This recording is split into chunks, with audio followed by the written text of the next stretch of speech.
ఇక్కడ చూడండి 41వ శ్లోకం ఇది.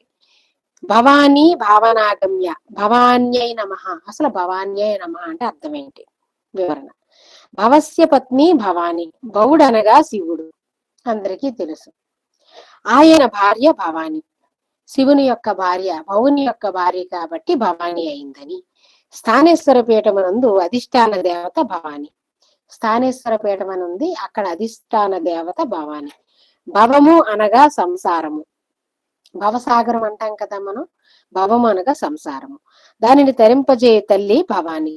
భవుడు అనగా మన్మధుడు, అలాంటి సంసారాన్ని తరింపజేయగలిగే తల్లి భవాని అని ఇంకో అర్థం.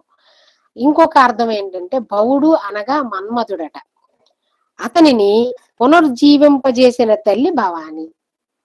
మన్మధుడిని భస్మం చేసేస్తారు కదా పరమశివుడు.